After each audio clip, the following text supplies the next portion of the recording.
Magic the Gathering. Magic, magic, magic, I'm so magic. Gathering magic. Spend a lot of money on cards. Playing cool cards with my friends. Playing all so magic. We're all winners in the end. News from the source, From the source themselves. some Wizards news. And I think this is honestly going to be Luke's section really? today because it's all about the Marvel Secret Lair Super Drop that was just announced. Yep. And I'm not the biggest Marvel guy.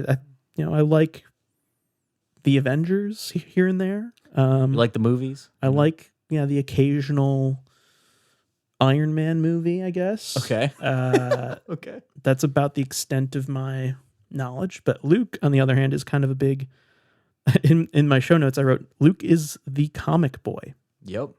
So That is accurate. he is. This is right in his wheelhouse. So I'm going to let him take the lead here. No, for sure. So I kind of went in, I'll be honest. I went into this being like, oh, this is going to be bad. This is going to be cringy. Like this is a cash grab. But as I saw what they released here, I've changed my tune and I'm kind of excited. Okay. I've done All a right. 180. I've done a 180. I'm kind of excited. Okay, yeah, it's like funny that they have like the Avengers Tower for like Soul Ring and stuff like that. Like that's fun. But I actually think this is really fun and flavorful. So like for instance, the one that got me so two things right off the bat got me excited. Number one, I love that all of the artifact Karn stuff is like Wakanda and Vibranium. I love that they've like one for one switched that out. So it's really fun. So like Karn's Bastion is now like the Wakanda skyscraper, which is, I mean, I don't know what Wakandan skyscraper that's not in the comics, but like, I mean, there's no like special skyscraper that I can think of that's like, oh, that's like a memorable location in the comics, but it's just kind of fun that, and it kind of looks like Karn's Bastion from the artwork. I like that. Also, I think Captain America's very, very well done. I think that he's extremely well done. I love the idea that for 3, you basically like throw an equipment at somebody, and then at the end of your, the beginning of your combat on your next turn, you can like reattach it for free. So he's just like chucking artifacts at people and then recatching them next turn. Like I thought that was really flavorful. Someone already figured out that I forget there's an equipment from the Assassin's Creed set. You. What's the ACR? It's like a big sword. Let me see here. Excalibur, because it's a 12 drop, but it costs X less to cast, where X is the total mana value of historic permanents you control, which is going to be like, this is basically going to be free in Captain America, and you fling it for 12 damage because its CMC is 12. I love that. So that's gonna be sick. The one thing that I thought was hilarious, I do love the Sigarda's Aid, Flawless Maneuver, and In the Trenches. These all feel super on flavor. Yeah. I just think it's hilarious that they took Sword of War and Peace and just made it Shield of War and Peace. Yeah, that's a little low. I was like, I mean, it's fine. Like, yeah, that's a little low effort there. I won't lie to you. yeah. But I think if they had to pick a sword, the Sword of War and Peace obviously flavorfully feels the most Captain America, and it also the effects are just good. Also, I don't know if you noticed this. Yeah, hit me with it. They rearranged the pips in his thing to be red, white, and blue. Yeah, they did. So, like, if you look up any other, I'm trying to think of what other Jeskai Ascendancy, it's blue, red, white. It's typically, so they just took the blue pip. Moved it to the end. Moved it to the end for red, white, and blue. So that's I love that. clever. I love that. I love that. I will say too. I'm not an Iron Man guy, but Really, I'm that not. kind of surprises I know. me. I'm feel not a like big. He's the like only the time fan favorite. Okay, the only time I've ever liked Iron Man in the comics is when he's like in like Secret War. He was like he put up his hands and he's like, "Listen, guys, this is all magic. Like I got nothing here. I'm a science man. I'm a technologist. Like I'm Elon Musk. There's nothing I can do to help here." Like that was kind of fun for him to admit that. Like that was like the only time I liked him. Okay. But no, I think so. They made him Is It, and I think that I don't think he should have been Is It. I think that he should have been either like Boros like I'm saying flavor wise. I don't think he's Is It. I think they should have done Doctor Strange as the obvious Is It character. You're thinking like spell slinging. Yeah. I think, I agree with that maybe for Doctor Strange, but Iron Man to me is definitely maybe like add a white pip, but he definitely needs the blue because he's an artificer at heart, right? I guess. His whole thing is he makes gadgets and he's like, Yeah. he's an artificer, right? And like artificers are blue, like in magic. Would be my argument against your I guess. argument. But no, I'd say like I think when I think of Iron Man, I think more of like him flying around and like shooting people with lasers, and I think of Is It. I think of more like arcane spell slingy, and so Okay. maybe add like a white pip there. But then again, Captain America's got the red, white, and blue, Right. so they couldn't give that to another. Yeah, I just Avengers don't character. see how you make Iron Man without the blue because He's Art- kind of control-y, you know. yeah, he's controlling, his temperament's controlling, and Yeah. also he's like an artificer. Like his whole thing is that he made his Iron Man suit, Yeah. so he's an artifact guy. So it's got to be blue to some regard here. Okay, I guess. Because imagine building an Iron Man deck without Urza.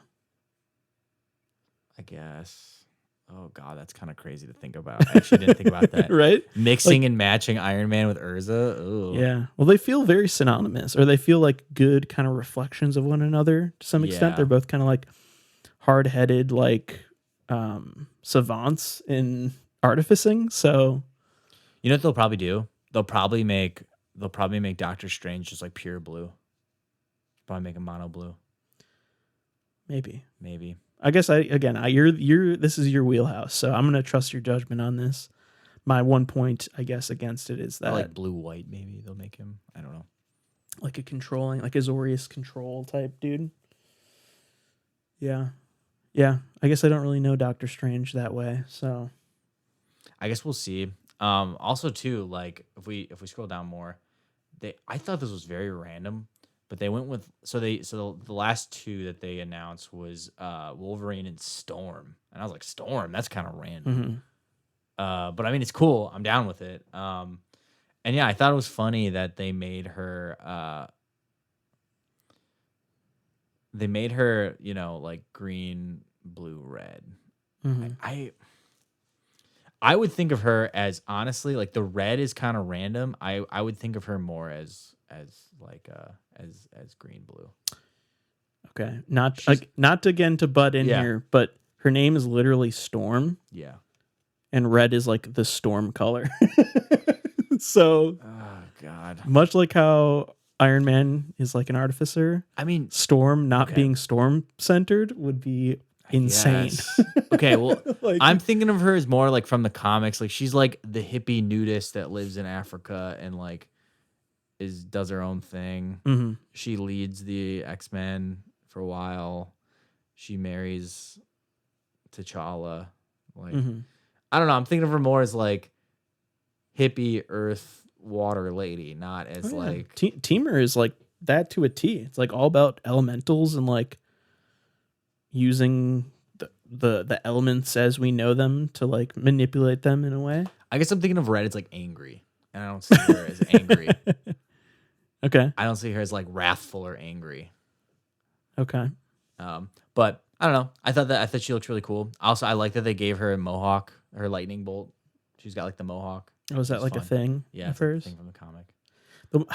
Another gripe with this, I guess I don't really have any gripes with this, but the Jessica's Will art is literally just because they changed the name to Storm's Will, Which and they literally just photoshopped Storm into Jessica's Will. yeah. Like it's the same exact art. Also, otherwise. I would not have put Storm as Jessica's Will. I would have put like Phoenix in there or like Jean Grey because it's more her exploding is Mhm. more Jean Grey's thing. But yeah. But again, I think if you're gonna package up Storm as like a commander or like a legendary creature to lead your commander deck, obviously Jessica's Will is a huge Storm card, and like yeah. like that's kind of I do appreciate that they kind of went for that. Like Manamorphose, huge Storm card. Jessica's Will, Ice Storm has the name in it. Not that this card will be played that much. I think this is quote unquote the highest value reprint. It's like I don't think it's ever been reprinted before. So it's like effectively a reserve list card that for some reason they're Here we are. reprinting or whatever. I guess I don't really understand that, but yeah. I feel like they're really playing into the her name is Storm theme. Yeah, which I think is fine. cool. Like It's fine. you're gonna have a storm commander. Like, yeah, her name's fits the bill. So Yeah, it's fine. It's cool. But yeah, and yeah, Wolverine was cool. This is the last one they showed. I love that he can regenerate. That's very cool. His healing factor is like a mechanic. oh, is that like a thing in the comics? Yeah, Wolverine like has Gotcha. like a healing factor, and you know, so yeah, he's cool. I really like this. I love that he's red and green. It's perfect. Yeah. No, I think of the ones that were revealed, this is the most cohesive. Yeah, Like this definitely. makes me like I look at this and I'm like I'm playing all these cards Yep. in my Wolverine deck and it's gonna be sick. Yep. You know what I mean? Like this is definitely my favorite of the ones that they revealed so far. So No, exactly. So okay, I don't maybe I missed it, but all secret layers. Yep. Are we getting like secret layer commander decks with these as well? I don't know. They haven't With really Marvel? released. Yeah, well, Marvel they've contracted on for. I forget the exact logistics of this all, but apparently they contracted Marvel on for multiple years. Oh wow. So Okay. we're getting this is like the first of many, and then I Yeah. think they teased Spider-Man as potentially a set question A mark. Spider-Man set. If not a set, maybe just like a set of commander decks or something like Okay. that. So we might see, we'll definitely see secret or not secret layer, but like Marvel commander decks. Yeah, definitely. Absolutely, we're going to see them. 100%. And I think we were speculating on this in a previous episode, but like a Marvel set, kind of similar to like Lord of the Rings, Oh, okay. makes a lot of sense, especially if they have them contracted on for multiple years. Yeah. What that says to me is they're testing the waters here with the secret layer. Then we'll maybe do a set of commander decks like Warhammer 40K. And then in 2026 or whatever, we'll get like a Marvel set. Wow. Like they did with Okay. Lord of the Rings. So that's kind of what I'm anticipating, but who knows? They haven't really told us a lot about it. So Yeah. Okay, I guess we'll see. We'll see. But yeah, I was not going into this. I was not very excited for Marvel. I thought it would be kind of a cash grab Fortnite situation. okay. But I think this was actually tastefully and lovingly done for the Sweet. most part. Yes. Shield of War and Peace was a little sus, but Yeah, no, it's, you know what? it's fine. It's fine. I think the one we maybe talked about least was Black Panther. Oh, yeah, Black Panther. You mentioned the Karn's Bastion being the Wakandan skyscraper. Obviously, some good reprints with Heroic Intervention. Primal Vigor is now Bast's Blessing. I don't. Who is Bast? What's the lore there? Do you know? Yeah, Bass is like the spirit guy that I'm pretty sure. Don't quote me on this, but I'm pretty sure that's like the spirit dude that like gives the Black Panthers their Black Panther powers. Gotcha. I'm pretty sure. And then he's got to be token. So he's got Secure the Waste, which is basically just instant speed, pump out a ton of 1/1s. Yeah, Black Panther Wakandan King is really interesting too because he's like a land animation deck. Yeah. I don't know, kind of interesting. Secure the Waste feels a little out of place. Like I'm not exactly sure what Yeah, I this thought is. that was kind of Is this a story thing, maybe? The flavor text reads, Bashenga was the first Black Panther, wise and fearless. He closed the great mound and formed a militia that would guard it against all intruders. So I guess the flavor text explains that Bashenga secured the wastes of the great mound and created a militia. So I guess maybe this is purely flavorful, but I don't really see Probably. it. I guess with Bass Blessing, double the tokens you create, and then with Black Panther, you double the +1/+1 counters on him. Yeah, I don't know. I guess this is kind of a big picture thing. If you're gonna run Black Panther, Wakandan King as your commander, I don't know if you're exactly running Secure the Waste as well. no. So, No, definitely not. But I think he's cool. I think he's right to be green and white. I think that's it's a nice combo for him that I agree with. cool. So yeah, if you had to pick your favorite, you're also in agreement. So that's Wolverine. Or which would you pick? I'm going Captain America. Captain America. Okay. Captain America. All right. So we're gonna have to. I'll build a Wolverine. I'll best build there Cap. is, America's ass. and you'll build. The first Avenger. Also, if we don't get a secret lair with like Chris Hemsworth as Thor, like the actual actors, right? Like as how they these did people, with Dungeons and Dragons. Dungeons and or whatever. Dragons. Yeah. Yeah. If I can't, Yeah. we got Chris Pine in Dungeons and Dragons. I want Chris Hemsworth as Thor in Okay. a Magic the Gathering secret lair Disney Marvel crossover. What I want is Willem Dafoe as the Green Goblin. Yeah. That's what I want. I want a Green Goblin Willem Dafoe deck so bad. Yeah, I think that's what the people want. Of course, with Wizards, what we'll end up getting is who's the actor that plays Willem Dafoe's son? Then takes up. Oh, What's that guy's name? yeah. It's Franco, James Franco. Yeah, James Franco. Well, that's what we'll end up with. Everyone's hoping for the Willem Dafoe Green Goblin. We'll end up with James Franco Green Goblin. That's what we're gonna end up with. We could also get like Alfred Molina as like he's like the Doc Ock. Oh guy. yeah, that would be sick. So that'd be kind of cool. But he's now like he's cashed out after that movie. He's like doing really? plays and stuff. Like he's Oh, good for him. I know he's done with movies. I think he's just doing like London theater musicals now. So he probably doesn't even know what Magic the Gathering Right. is. Probably not. Probably not. But yeah, I think that will kind of. Oh, you also the last thing from WotC is the Pixel Perfect Extra Life Secret Lair. I'm a big fan of the Secret Lair, and I think more people should check it out. I think that the cards in it are a little mid. It's like Lightning Bolt, all that stuff. But I think the artwork is awesome. It's like basically like who's the one-eyed guy? Who's the one-eyed little character that all the people in Magic the Gathering like? The Beholder. No. It's like a little dude. Yeah, the little Oh, Fibblethip. Fibble. Yeah, it's like him fighting Nicol Bolas, like in an RPG. In a Final Fantasy RPG. And Ajani's like his Yeah. Skippy or whatever from from Star Fox. Star Fox, yeah. And it also goes towards a good cause. I don't know. I think it's fun. I think it's really cool. I'm gonna definitely buy the single of the Lightning Bolt. Yeah, looks cool. Also, it's got a reprint of Fierce Guardianship. Obviously, the Mana Geyser's a couple bucks. Lightning Bolt's like $1. Delayed Blast Fireball's like $1. So, like, you're not.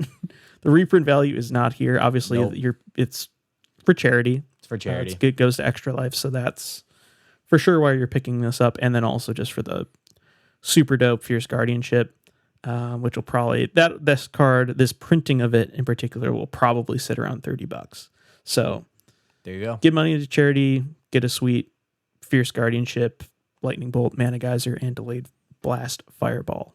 So yeah, seems worth it to me as well. And I like that they're like, it's like a sequence of Fibblethip going through the level too. Yeah. It's like His health goes down. yeah, Mana Geyser. He's like, as he's about to get to the boss room, he gets hit by a Mana Geyser, and in the top left of the the card, you see he's at 3 health. Yeah. But then in Lightning Bolt, he's at 1.5. 1.5. I love it. Because Nicol Bolas is casting the Lightning Bolt at him, but then he deflects it by casting Fierce Guardianship And then he, back at Nicol Bolas, and then the Delayed Blast Fireball hits Nicol Bolas and defeats him. So I love it. really cool. And then the boss health bar also Goes tanks down. too. Yeah, I love it. very clever. I love it. Yeah. I think this is the best secret lair, not of all time, but it's definitely up there. Cool. Yeah. All right. Well, I think it's time for the main topic today. Yeah, enough chatting. Let's get to it. Enough gabbing. So Standard Legal Commander. I don't know why I came up with this idea or thought. I think it was probably because I'm playing a lot of Standard in Arena currently. Yeah. And then everything that's been going down in Commander lately, it just got me thinking about the ban list and how to approach building Commander differently. And I was like, you know what? What if we just built a Commander deck using exclusively cards that that are legal in standard right now. Yeah. It's like a kind of a fun restriction, which I think Luke puts it. How do you put it? It's like restrictions, like allow for better art or something like Yeah. that. How does the saying go? Yeah. The best art is made with restrictions. So yeah, I don't know. It felt like kind of an interesting experiment, you could call it. So currently, the current standard rotation goes all the way back to Dominaria United, and then goes to Duskmourn currently. And then, I think standard currently now rotates every 3 years instead of 2. They just changed that last year. This is like the first year of that 3-year cycle. Right. So, it's less, I think maybe previously like building a commander deck and then having the cards rotate out every 2 years, maybe less enticing. But if you built a commander from Duskmourn, they'd be legal in your command zone in standard legal commander until summer of 2027. So, and I don't know about you, but I also like to rotate what commander decks I'm using. There are some decks that I'll build and then take apart, and obviously everyone has their staple pet decks that are just they're going to stick around. But it's fun to build new commanders as they come out, and sometimes you only keep them together for a few months or a year or two. So let's say you're really into Glarb, the Calamity's Augur, the frog commander from Bloomburrow. You could build him standard legal and just test him out for a few months and see how it goes. And there you go. So part of what inspired this idea was the conversation that Aaron Forsyth and Gavin Verhey had when they're talking about Wizards taking on Commander. And becoming the official governing body behind Commander with the dissolution of the RC and all the shenanigans that went down with the bans. They pointed to cards like Jeweled Lotus and Arcane Signet being flawed designs in that they are Commander staples, right? Like if you have access to them, they go in every Commander deck.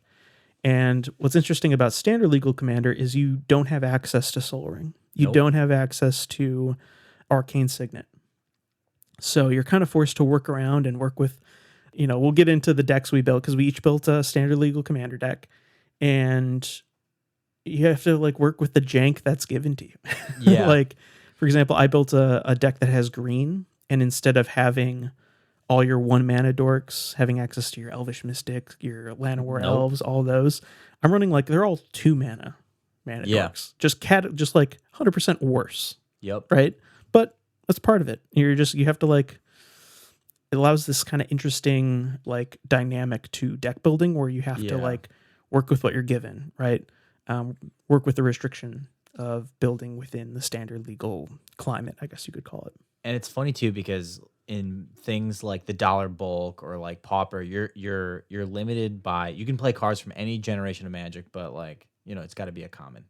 And this is a different type of limitation where you can play super crazy insane cards. You can play I saw Braids of Risen Nightmare. You can play that. That's totally fine. In this format. But you can't play, any of the Orchards or Command Tower, so your mana fixing might not work in your favor, Or even Swift Boots. There's no protection. There's no But there are alternatives, right? There are, yes. So instead of Swiftfoot Boots, you play Lava Spur Boots, which came out in OTJ. Instead of your Exotic Orchard, you play with the what's it called? Plaza of Heroes. Not exactly a 1-to-1 comparison, but you that. It's kind of the point. It's you don't have access to these super good commander cards, but you find ones that are effectively replacements, right? They might not be as efficient, but there are replacements typically for what you're looking for. Right. Obviously, I have it in my notes. Jeweled Lotus and Dockside are mega banned. Yes. I think that's another thought is these cards that, I was just saying, were kind of broke the format of Commander are already banned anyways, but you don't even have to think about them when you're building standard legal Commander. Cards so nice they ban them twice. Right. And you're working off of a banned list, and not even so much a banned list, but just you're playing with a rotating format. So whatever card pool's legal in that format, you don't even have to think about the ban list. You're just like, Yep. I'm just working with what I've been given. Don't have to worry about bans. Just kind of go with the flow and builds, totally like, and you'll see these decks. We'll put both lists of these decks in the episode description. They're both extremely good. And they're both pretty random. Yes. For being kind of random commanders, they're totally like, you could totally bring them to sit down with like a regular commander pod. And no one would know. No one would know. They'd just be like, oh, you're playing with a bunch of cool new cards. Like, that's awesome. Yeah. So Also, something else to bring up too about standard is that, so I'm not a standard player. You are one from playing on Arena, but it's been really fun and like researching for this episode. I had a lot of fun reading like people on Reddit and like other forums and stuff like that. I don't know what it is, but it feels like standard is way more welcoming and like nice to the community versus like Commander or like other formats. Mhm. Like I think it's funny to think that standard is the premier format that Wizards quote unquote caters to. I mean, obviously we know it's Commander, but that's what's making the money. But like standard is supposed to be, right, kind of first and foremost. That's for design. For I design. guess. Yes, exactly. And that's like what they want to have everybody play. But it's in recent times it's become not the most popular. Commander is way more popular. Sure. Or things too like Legacy and stuff are probably even more popular than. I mean, I would say maybe Legacy is more popular than Standard.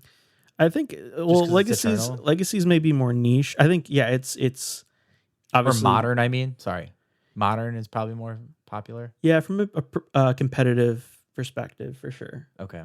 It is interesting watching the different pro tours kind of specialize in different formats. I think some of them are very draft centered, some of them are modern focused, others are like standard focused. Obviously, different events, so a lot of the players have to play their different decks, but it varies from tournament to tournament what kind of formats are most primarily featured. And I always enjoy watching pro tour standard more than anything else because, like you said, it's like to some extent it feels a little bit more welcoming, and it's also it's a format where all of the most current cards are being played, meaning the cards that we have all collectively cared about most, just in terms of product being released, opening that product, and seeing the physical cards. Like there's so many cards in Legacy or even Modern that people aren't like actively like playing with in casual formats. Or I guess I should say people aren't engaging with them as nearly as much as each brand new limited set that comes out. Yeah. Brand new standard set that comes out, I should say. So it's just cool to see cards from within the last 3 years. All of them, most players will recognize, right? Yeah. So in that sense, it feels the most welcoming or accessible because you're hyper familiar with the cards that you see as you open them or as the sets get revealed and spoiled and all this stuff. They're the most familiar cards, I guess, simply put. No, for sure. Yeah, there's a couple things about, I guess, standard legal Commander and how viable, I guess, it is to like build with these cards. Like I said, you can a lot of these cards aren't going to be rotated out until the summer of 2025. Yeah. That being Dominaria United, A Brothers War, Phyrexia All Will Be One, and March of the Machine. So you pretty much have a whole year, and that's just stuff at like the very back end, right? Yeah. What do you think you're gonna lose when those sets go out? Like I'm saying, like that's an interesting you thought. know, in a year from now, like what decks now are not gonna be Well, viable? the heaviest, 'Cause it sounds like artifacts to me are gonna be the ones that go. right? Brothers War, the Phyrexians. Those are some of the most powerful cards. That is a really interesting question. You're saying specifically for just like standard, not even just standard Commander? Well, I mean both, because same rule set. But yeah, like what? Yeah, what do you think we're gonna lose? Because I was like looking when I was making this deck. I was looking through those sets, and Right. it sounds like we're gonna lose a lot of high power artifacts. Is kind of what I see. And also there are some crazy There are some like high powered like is it and black and white people. So like for instance like that Ellis Ill car sadistic pilgrim is Oh. kind of become a what's the word? Where everybody gets hurt. What's the aristocrat? But yeah, that's like he's a kind of a staple in aristocrat style Sure. So you're thinking for like commander for commander effects. Yeah, for commander effects. Or third path, like iconoclast is another one where it's like it's the guy with like the scythe that's like pointing forward. And that's the thing that just says like every time you cast like a non-creature spell, you make a token. Right. Okay. And it's like 2 mana. It's very cheap. Gotcha. So we're gonna like lose out on like artifact. Is it staples? Mm-hmm. Yeah, those are two. Yeah, those definitely are 2 cards in Commander that I think probably pretty popular in a lot of EDH decks. Yeah. Who knows? It's probably not about standard, itself. Yeah, just from like the EDH-wise. little bit of Standard I've engaged with, obviously Shieldred being rotated out is going to be.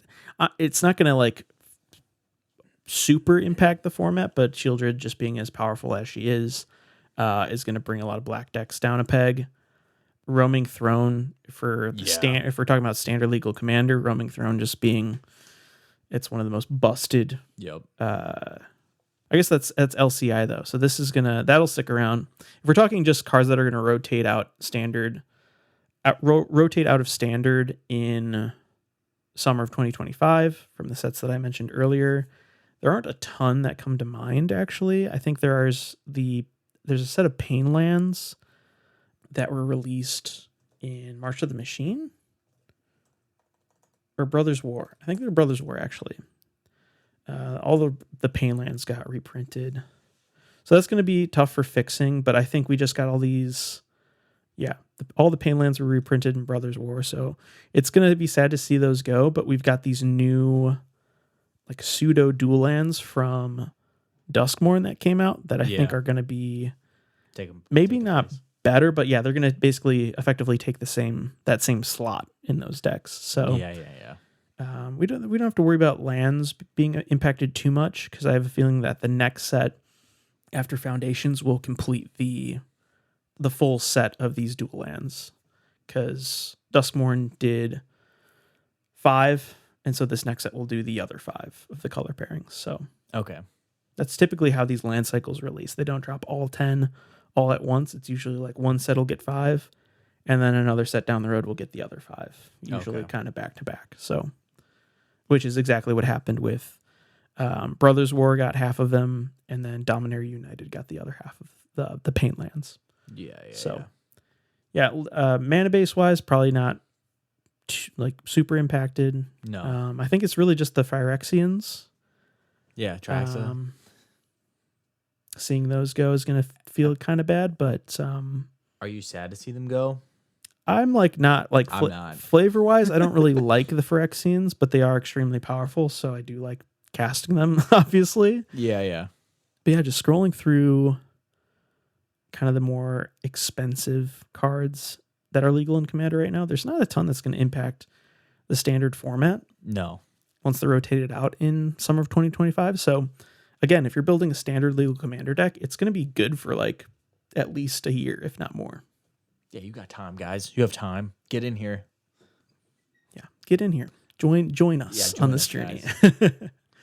But yeah, I think maybe a good start would just be to jump into the decks we built. Yeah. And kind of talk through some of the cards we like within them, some cards we think are really strong in the standard legal Commander format that we're creating right now, I guess.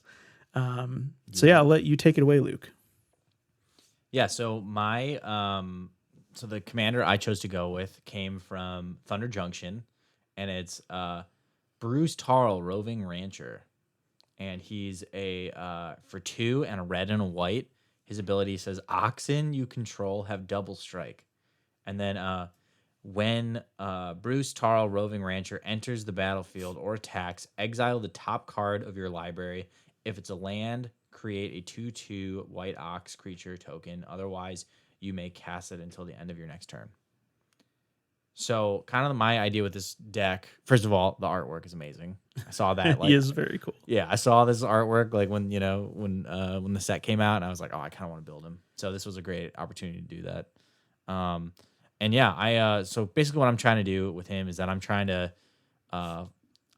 blink him in and out, to, 'cause it says whenever he enters the battlefield, and exile the top, card, hoping to hit a land, and then also to aid with that, I have a lot of like +1/+1 cards, or like a lot of like I have a couple like token doublers in there as well, so that hopefully I can maximize and get double the amount of tokens.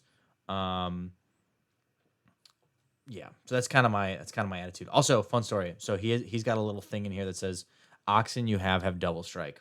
Well, there's only one Oxen creature that's standard legal right now, and that's Holy Cow, I love it. which is I love it. a common card that's for 2 and white. It's just a Ox Angel that has flash and flying. It says when it enters the battlefield, you gain 2 life and scry 1.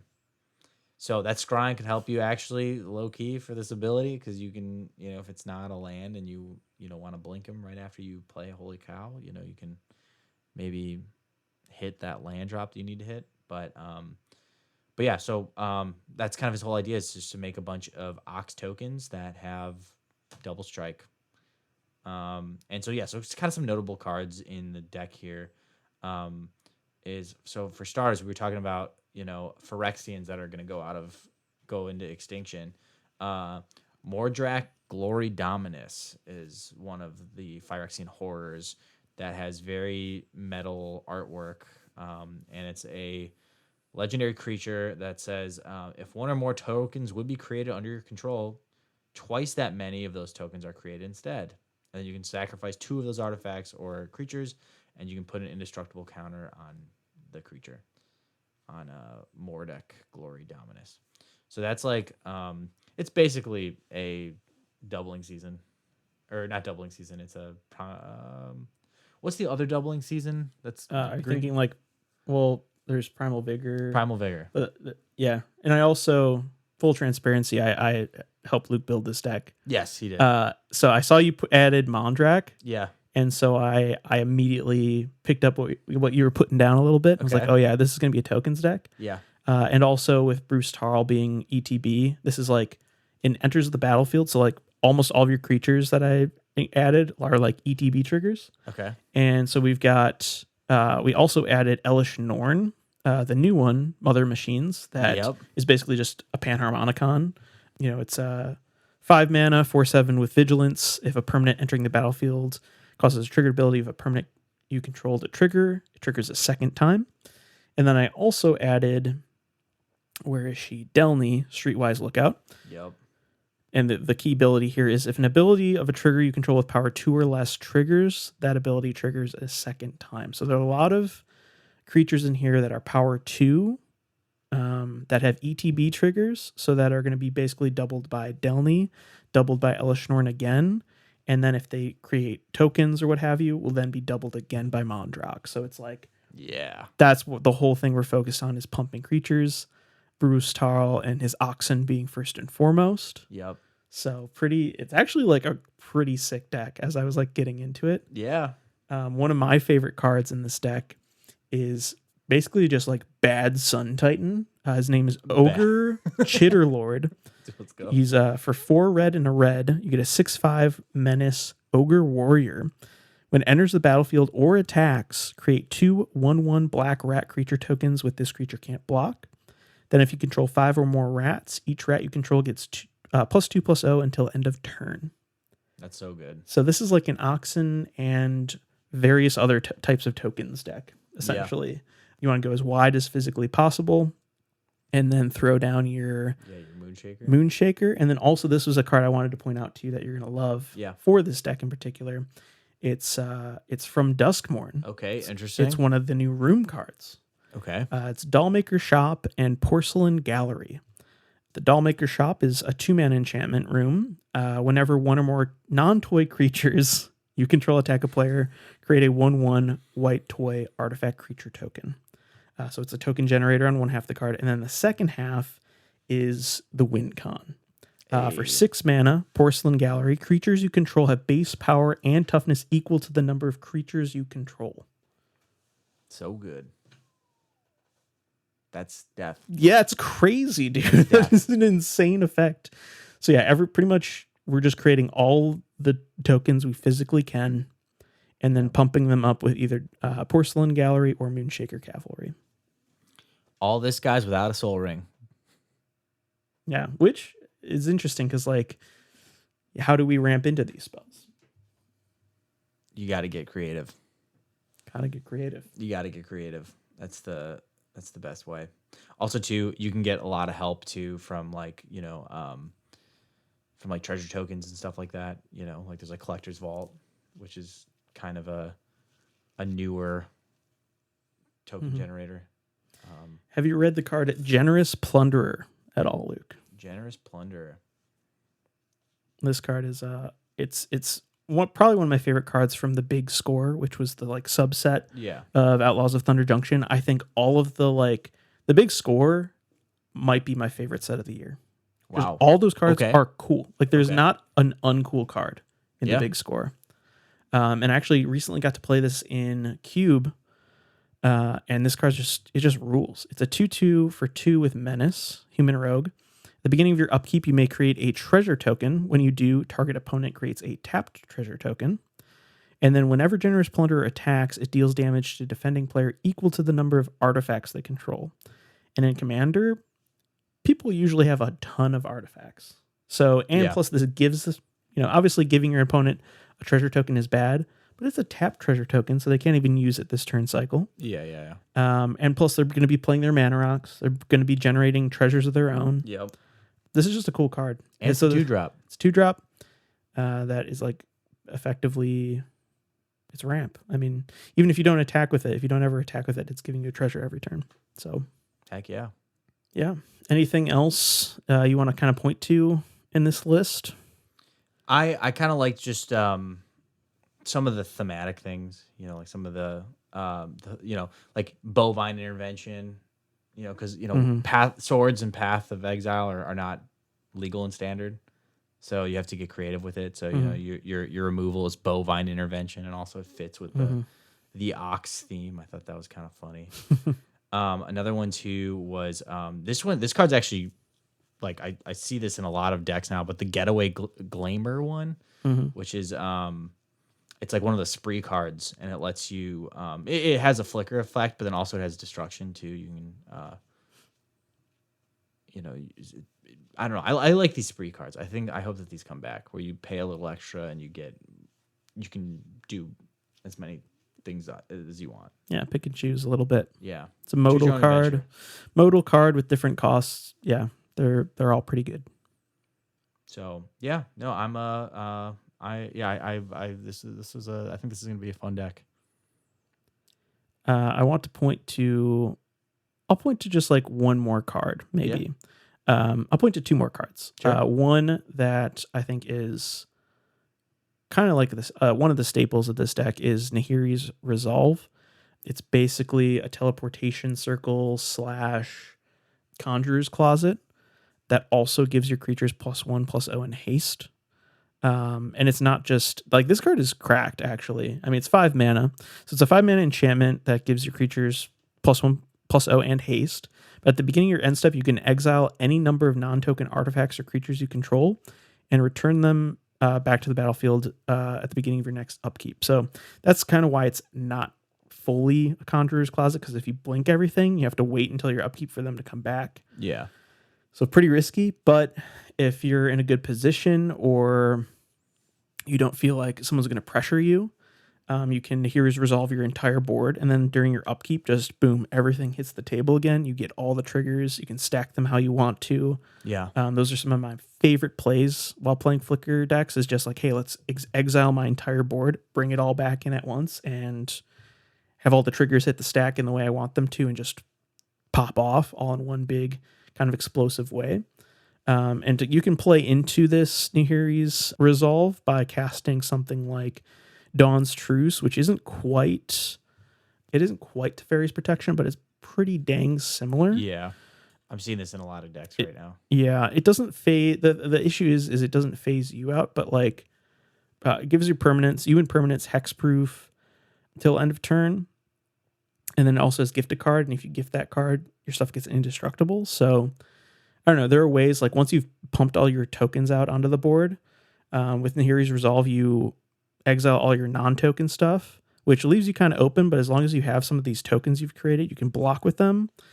And then Dawn's Truce, giving them all indestructible, or if someone if someone wraths the board or attacks you or tries to like board wipe, like just Dawn's Truce, you're good to go.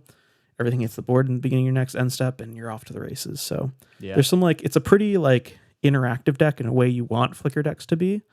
And then my last card I want to point out is Chainsaw, because what is better than creating a bunch of Ox tokens, pumping them up, and then giving one of them a chainsaw? Or like giving Holy Cow a chainsaw.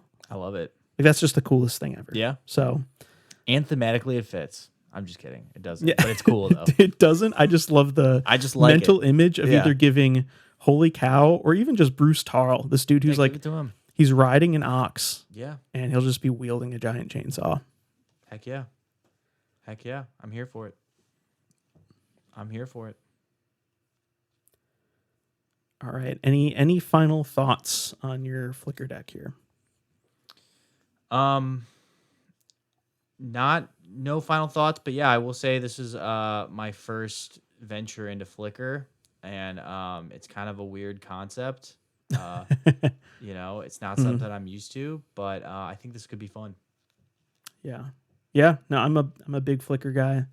Got a couple Flicker decks. My mono white Flicker deck being like that's my baby. That's my Preston the Vanisher deck is my forever deck. I also have a Genku. What is, I forget, but it's the Genku from Modern Horizons 3. I built a Flicker deck around him. But yeah, I'm a big Flicker guy. You're a Flicker man. I'm a Flicker man, and this is a really kind of interesting approach. Like Boros Flicker isn't not what most people do. Yeah, and I don't know, it turned out pretty sweet. So, and also just like all else fails, just have him swing out. Mm-hmm. Have Bruce swing out and get the effect going. So, yeah, big fan. Cool. All right, what do you got? So my deck is Helga Skittish Seer. Also, you are so safe with this deck. You can play it for 3 more years. Oh, because because it's from one of the newer sets. Right. Yeah, so my deck is Helga Skittish Seer. She's got a lot of text on her, so we're gonna walk through this one. It's a book. It seems like a book, but it actually is just, this is like the most mono green Bant deck of all time. Okay. So Helga Skittish Seer is a 1/3 legendary frog druid for Bant. So 1 green, 1 white, 1 blue. And her effect is whenever you cast a creature spell with mana value 4 or greater, you draw a card, gain 1 life, and put a +1/+1 counter on Helga Skittish Seer. Okay. You can also tap Helga to add X mana of any one color, where X is Helga's power, and then you can spend that mana only on creature spells with mana value 4 or greater, or on creature spells with X in their mana cost. Interesting. So this is like about as creature focused as you can go. And being in Bant colors, it allows you access to some pretty interesting spells in Standard right now. I think that's one of my recommendations is if you plan on building a Standard legal commander, even though we were talking earlier about how the fixing isn't as perfect as in just regular commander, like obviously you can't run dual lands, you can't run your fetch lands and all that stuff. Yeah. You can still build a really comprehensive and really like strong land base. Just with standard legal lands. Like you've got the pain lands, you've got the fast lands, you've got these new effectively dual lands from Duskmourn. You've got honestly both Evolving Wilds and Fabled, both Evolving Wilds and Terramorphic Expanse are legal in standard right now. Yep. You've got Escape Tunnel, which came out in Karlov Manor, which is just another one of those. It's basically Rogue. You've got Fabled Passage, which became legal in standard again in Bloomburrow. So you've got like all of like your classic basic land fetching, fixing lands, and then pain lands and fast lands and surveil lands. So honestly, just some really effective like land types that we see play in Commander anyways. Yeah. So going 3 colors isn't a death sentence. There are some really powerful untapped dual lands in standard right now. So you can totally go with a 3-color deck, and then it opens you up to just that many more powerful cards in standard right now. So, Yeah. Let's go. Yeah, definitely try to go at least 2 colors, if not 3. I think there's only one 4-mana commander, and it's Atraxa. It's Atraxa, yeah. So you can go Atraxa if you want to be... If you're feeling saucy, go for it. Feeling saucy. I think Joda, if you're going 5-color, you can do Joda. But yeah, pick something 3-color. And that's the other thing is it seems like with each set, there are more and more, obviously, commander-focused cards that enter standard. Like Helga doesn't see any standard play, really. No. But was built as like, hey, here's a commander that you can build. Yeah, why not? So there are a ton of really, really great 3-color commanders in standard legal commander. Yeah. Anyways, so we've got Helga. That's what we're cooking with. And I'll scroll down here so you can see 69% of my cards are just green cards. I love it. Because, I mean, if you're... I'm obviously here for it. If we're casting solely mana value 4 greater creatures... All green. They have to be green. Yeah. That's just the rules. Them's the you rules. think blue's doing that? Come on. Get out of here. Honestly, there's like a couple. In fact, let's point those out first. We'll point out the blue and white creatures that are kind of matter. Just get them out of the way.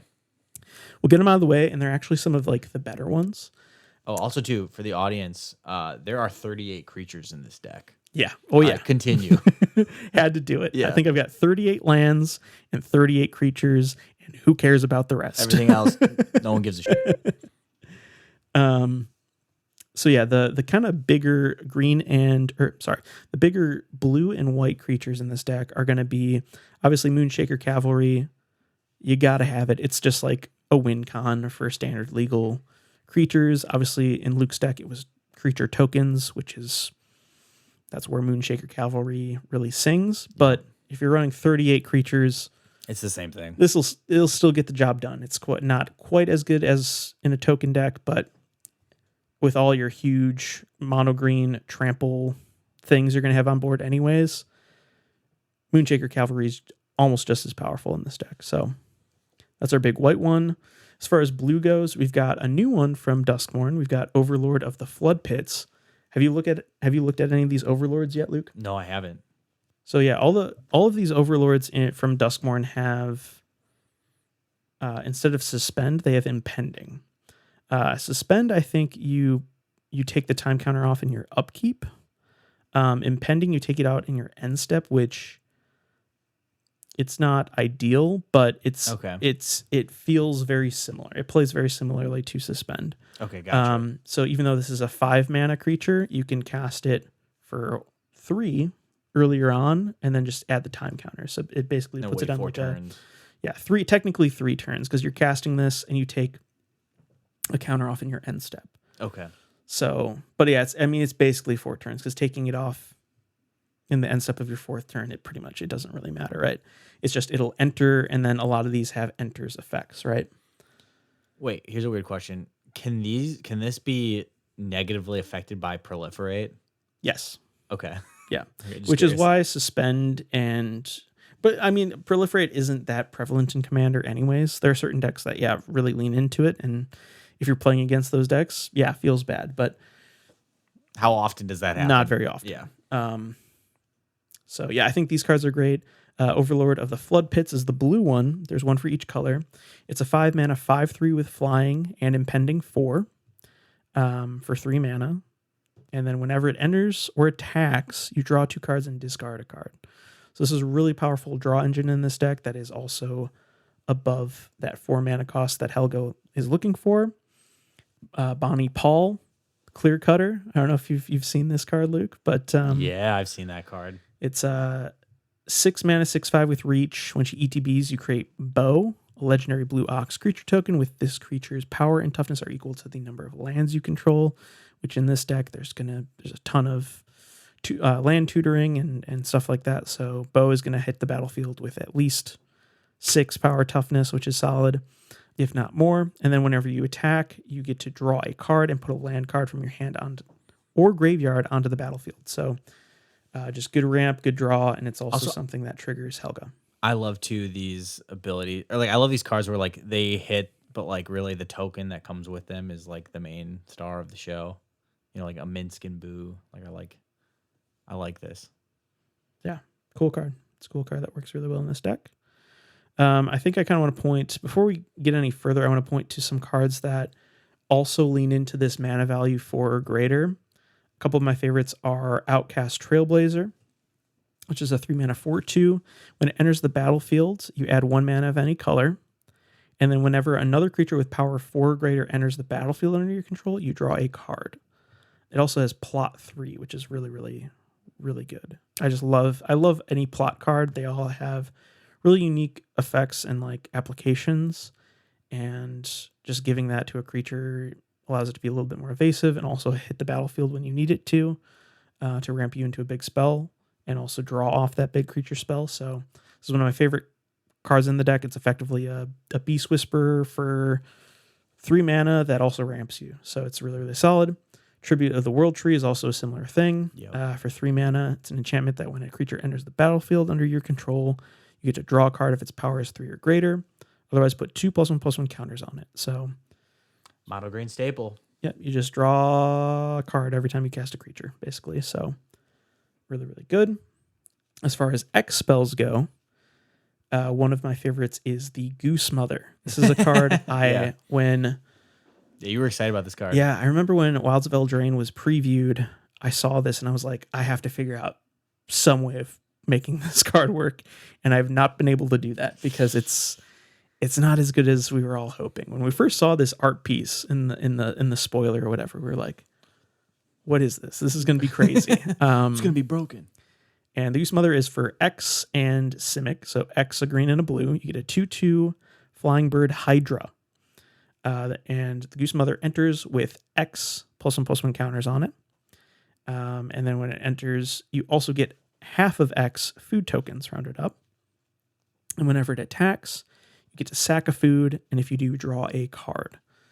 So it's just a really cool, evasive threat that also gives you food tokens that you can use to draw. So it's like a lot of applications to it. Obviously, casting this with Helga, you get to draw cards off Helga. If we've got the Archdruid Charm on board, you draw off that. If you've got the Outcast or Trailblazer on board, you draw a card off that. Another card that pairs well with the Goose Mother is Bristlebud Farmer, which is another one of my current favorite cards in Standard. And it's from, who guessed it, Big Score. Its stat line just immediately piques my interest, right? It's a 4 mana 5/5 with Trample. Magic the Gathering in 2024, ladies and gentlemen, because not only is it a 5/5 with Trample for 4, it also enters with 2 food tokens. Yep. And whenever Bristlebud Farmer attacks, you can sack a food to mill 3 cards and return a card milled among them, a permanent card among them, to your hand. So it just synergizes well with Goose Mother. I know it's a single card interaction. It's not crazy, but it's still something. And this card alone is just a house in this deck. So another card I'm pretty excited about. As far as kind of the top end cards, we've got Surik and Goreclaw. This is the other win con outside of Moonshaker Cavalry. It's a 6 mana 6/5 trampling human bear. That also gives all your other creatures trample as well. And then whenever a non-token creature enters the battlefield, you get to put a +1/+1 counter on it, and it gains haste. Yeah. So this card just like, it makes all these big stompy threats immediately an even bigger, stompier threat the moment they hit the table. So pretty high on this card. I've started building this in normal EDH a couple times. Yeah. Yeah. Yeah.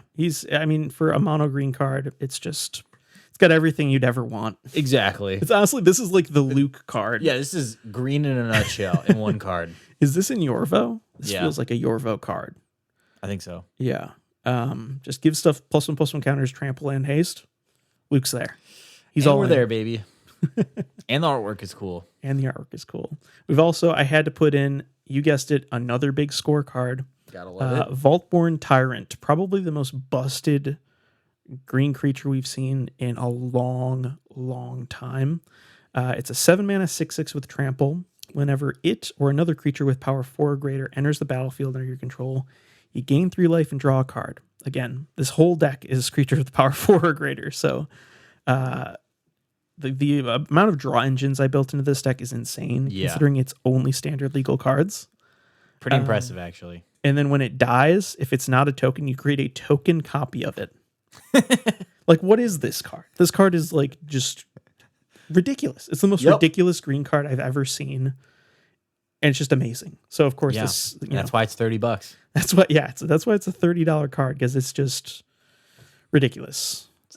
Again, shout out to the big score. Just banger after banger. Which if you remember, was supposed to be its own like aftermath set. Yeah, I think they were like starting on an aftermath, and they were like, "We're well, sorry. we don't know, that didn't work, so we have to figure something else out." We'll get creative here. But yeah, super killer. And then I think the last card I really want to point to here, again, the links to these deck lists in Moxfield are in the episode description. So if you want to see all the cards and check out these standard legal only decks, go check them out, because they were a ton of fun to build. Oh yeah. And they're honestly filled with just like a ton of really, really powerful cards. Yeah. And just regular Commander. Like, you start to realize just how broken Magic is getting. Yeah. Like a lot of the cards we'd seen Commander anyways are just Also, too, they're just guys, in standard. these decks are pricey. These are like $500-$600 decks. Yeah, If you were gonna make them in paper. Yeah, I think 400's probably. I think your deck was about 420. Oh, mine's 600. That's got to be Card Kingdom. Yes, Card Kingdom. Yeah. See, TCG, I think yours is about 420. Okay. TCG, mine's about 460. And again, I kind of juiced these. Yeah. I wouldn't skimp on the lands. I never skimp on lands anyways. I always do. Just proxy them. You want to have the most optimal mana base. That's a whole other episode, though, I think. Yeah. Is us talking lands. I could talk another about land. I think the first thing I do whenever I build a deck, and the thing I'm most excited about when building a commander deck, is just going and like building out my mana base right away. Really? Yeah, it's the before I put Okay, a single creature, a single actual spell in my deck, is I pick my commander. I'm like, cool, this is awesome, and then I go find all the lands I want. See, I go commander first, like pick who you Mm-hmm. want to build, and then I go right to the artifacts. Really? Yeah. Interesting. So, you know what?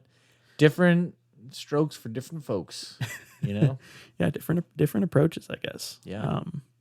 Yeah, no, I'm just obsessed with getting my land base as strong as it physically can be immediately, and then finding lands that synergize with what my commander's trying to accomplish. So Yeah. and then I'll just throw like one of each basic in, and then after I've built my, the rest of my deck, I'll go in and fix the ratios and Yeah. add extra duels or drop duels of certain color combos, and then plus and minus the basics to get to where I want to be. Oh, heck yeah. Yeah, anyways, the last card I wanted to point to was, like I mentioned earlier, there aren't a lot of good mana dorks in standard right now, which is going to change when Foundations drops next month. And I also learned That'll have the elves in them. that they already previewed Llanowar Elves. Perfect. One of the classic mana dork of all time. But apparently it's going to be standard legal until 2029. That's incredible. So it's an evergreen standard set. So it's, true to its name, it's going to be the foundation of standard for the next like 4 years, which is Yeah. crazy. I don't think they've ever done anything like that. So I'm really curious, and like it makes me a little anxious that if there are some busted cards, they're going to have to really focus on the ban list. And honestly, if this set like flops and it pushes decks in a certain direction, or it like, I don't think it will. I think core sets in general, they've been really good about balancing, and it basically just gives the like meat and potatoes to Yeah. like decks, right? It's literally going to be all the stepping stones. And I hope they lean into lands like we were just talking about. I hope that we get some really strong lands that we'll see in standard for the next 4 years, because then we don't have to worry about the pain lands rotating out. We don't have to worry about surveil lands rotating out. We'll just have strong stepping stones for building decks for the next 4 years. But I do worry that like maybe they'll print in some like busted, kind of like we were talking about Shieldred earlier, a card to like that extent where it's just like, oh, well, I'm playing against a black deck. I'm going to have to worry about new Shieldred for the next 4 years. Yeah. So, and if it's not egregious, they're probably not going to ban it, right? Nope. So that's my one worry, is that, with previous core sets, they've only been legal for 2 years. This is a core set that's going to be legal for 4 years, 4 whole years. And we're really in this place where we want standard to thrive and become as healthy as it can be, because it's been struggling the last couple years. And for them to print a set that's going to be legal in it for 4 whole years, we don't want it to feel stagnant. You don't want the 4-year legal set to stagnate the format that's already struggling to keep up, and you're really trying to like make healthy again. Yeah. However, I will say the fact that they're even making a Foundations set like this, I think it's a good sign, and I'm really, really hopeful on this set. It will make or break standard moving forward, though. So, I've got high hopes. No, me too. And I think a positive of the set as well is that it'll kind of give some breathing room to the core sets that come out. In that, like, so for instance, you said like there's only one mana dork, right now that's standard legal. And so now they don't have to worry about adding a mana dork to another set because it's in Foundations. Right. It kind of gives them a little bit of breathing room. They can get a little more creative with the core sets. Sure. Knowing that the foundation is already laid. Yeah. Yeah. No, yeah. Obviously, Llanowar Elves is going to see a huge resurgence, and it's here to stay for the next 4 years. So get used to green being good again, because be here forever, baby. I think green has really struggled in standard, and so it's cool to just boom. Let's give green the most powerful ramp spell in standard. Yeah. Just for the next 4 years. Like, why not? have at it, boys. So yeah, I'm really, really excited for Foundations. I think it's gonna really shape the standard format and other rotating formats moving forward. So Agreed. we'll see. We'll do a huge episode on that. Definitely. We'll definitely do a whole Foundations. And I think you and I full are spoiler episode on that. No, definitely. And I think you and I are also probably going to be buying a lot of it. Yeah. Oh yeah. Definitely getting at least a booster box of it, and then a ton of singles depending on what comes out. I don't know if I'm going to start playing standard and paper anytime soon, so we'll have to see what it looks like for Eternal formats as well. I mean, for me, buying cards in paper, it's either for Commander or Legacy. So we'll see. Yeah, we'll play it by ear. But yeah, the last card I wanted to point out Yes. before we got back to on that. this huge tangent is a mana dork that I had to work with here, right? Okay. So I think I've got like, it's all 2 drops. I think I've got 1, 2, 3, 4 mana dorks. I've got a ton of ramp in here outside of just the 2-drop mana dorks. Yeah. But the one I wanted to point out is Intrepid Paleontologist. It's a 2 mana 2/2 human druid that taps for 1 mana of any color, and then for 2 mana I can exile a card from a graveyard, and then I can cast dinosaur creature spells from cards among exiled cards that were exiled with Intrepid Paleontologist. If I cast a spell this way, it ETBs with a finality counter. I think this is really interesting, specifically for standard legal commander. Obviously, with this deck, I synergize by having 4 super powerful top end You have some dinosaurs. dinosaurs, Vaultborn Tyrant, Tyrannix Rex, which is just, this is another insane card. Yep. Galta and Maverin, and then I also have the Mana Dork one, which I think is 4 mana. Yeah, Hulking Raptor, which is a 5/3 with Ward 2 for 4 mana. And at the beginning of your pre-combat main phase, add 2 green mana. So this is just, it's basically like Sky Shroud Claim, kind of. But dinosaur. But it's a 5/3 creature with Ward 2. Yeah. I don't know. It's just kind of a funky little dino. So yeah, I'm here for it. Despite not having access to stronger mana dorks, Intrepid Paleontologist has some utility outside of just being a dork. So kind of a fun card. I like it.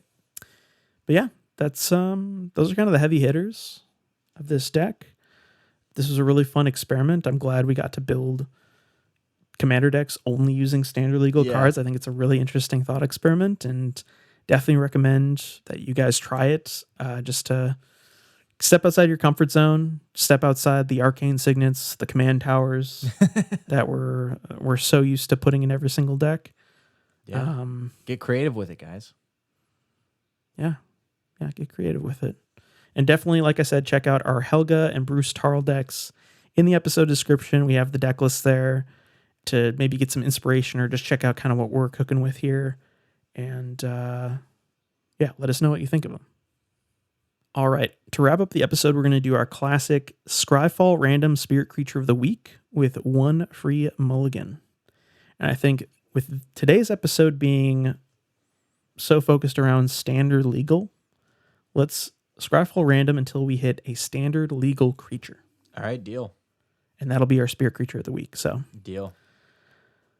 Let's see. And the tricky thing about this is we might hit something and it be like an older printing. So always just check. So, yeah, I'm just saying, just check up standard. top, because there might be a reprint in here that just sneaks past us. But we might be here for a second. We'll see. Yeah, no kidding. I've hit like 4 different. I always love doing this though, because you get to see, as we're doing this, we get to see, oh, I hit mine. Oh, it's a good one. That is a good one. It is an intense one too. Yeah, what'd you get? So, I'll lead off here with my Spirit Creature of the Week, and boy, howdy, I hope this doesn't mean anything for my week, because it is Archfiend of the Dross, a 4 mana 6/6 flying black Phyrexian demon. Archfiend of the Dross enters the battlefield with 4 oil counters on it. At the beginning of your upkeep, remove an oil counter from Archfiend of the Dross. Then, if it has no oil counters on it, you lose the game. Whenever a creature an opponent controls dies, its controller loses 2 life. This is an intense card. I hope this isn't an omen. Yeah. But it is a cool card. The art is insane by Lee Setiowan. Setiowan, I believe that's how you pronounce their name. Yeah, it's funny. We were talking about Proliferate, kind of not being like a non-thing. Commander, this is a card you throw in your Traxa Proliferate deck. Yeah, no kidding. You definitely want to keep the oil counters on it. Otherwise, you lose. Otherwise, you no longer are in the game. Yeah, you don't want to see this go up against a Glissa, which if Glissa hits you, you can take 3 counters off anything. So, oh my gosh! Also, if I'm looking at this, it's a 4/6/6. 4-drop 6/6. 4/6/6 flyer, which flyer with a little, whenever a creature an opponent controls dies, its controller loses 2 life. So there's a lot to be tempted by in this card. Good. But the downside of just straight up losing the game, anytime you see a card with the words "you lose the game" printed on them, avoid them like the plague, because all of your opponents will figure out how to make that thing happen. I like to live dangerously, though. I'm here for it. Yeah, it's also got the really cool alternate Phyrexian art. I loved. These were cool. These were so cool, and All Will Be One. These kind of like watercolor-esque alternate arts. So, yeah, there's my Spirit Creature of the Week, Archfiend of the Dross. Kind of intense one. What are you working with over there, Luke? Cool. So I'm kind of stretching the rules a little bit here. Okay. I got a Scryfall random of a card that is not in standard, but will be very soon. I got You gotta- Llanowar Elves. You got perfect. There you go. Perfect. I got Llanowar Elves, which for the readers out there, you tap it to add 1 green to your mana pool. And the I got the printing that I have has the flavor text: 1 bone broken for every twig snapped underfoot. Llanowar penalty for trespassing. Which set is it from? Oh, it is from Magic 2011. Okay. Heck yeah. The flavor text for hold on. I think the flavor text for Foundations is new. Let me scroll back here real quick. I'm pretty sure that's really cool actually. So why don't you read us the brand new flavor text for Llanowar Elves? Sure. Because it says we haven't seen new flavor text on this card in a minute. Yeah, so that's it's kind of cool. Kind of sweet actually. It says the elves of the Llanowar Forest have defended it for generations. It is their sacred duty to keep outside influences from corrupting their ancestral home. Perfect. I love that it's have defended for generations, and here we are seeing Llanowar Elves return to standard. Yep. For the first time in what feels like generations. Yeah. So very suiting flavor text on this guy. So I love it. all right, well that's quite the quite the difference between Llanowar Elves and the Archfiend of the Dross. Yeah, no kidding. Two pretty different A little spirit different. creatures. But hey, you can use the Llanowar Elves to ramp into the Archfiend of the Dross. So There you go. seems good. There you go. All right, well, that's going to do it for this week's episode. Be sure to answer this week's community question in the episode description, which is, would you give Standard Legal Commander a try? Lucan and I obviously recommend that you do, Yeah. but let us know what you think. Thanks to our sponsors. We currently have none. If you'd like to sponsor the show, please reach out to us via email at wilddogspodcast@gmail.com. Feel free to connect with us through Twitter or Instagram at wilddogspod, and over on Discord, which you were invited to in the episode description. Finally, as always, thanks to Johnny Bartlett for creating the intro and outro music. Until next time, Wild Dogs out. Thanks, everyone. Magic the Gathering.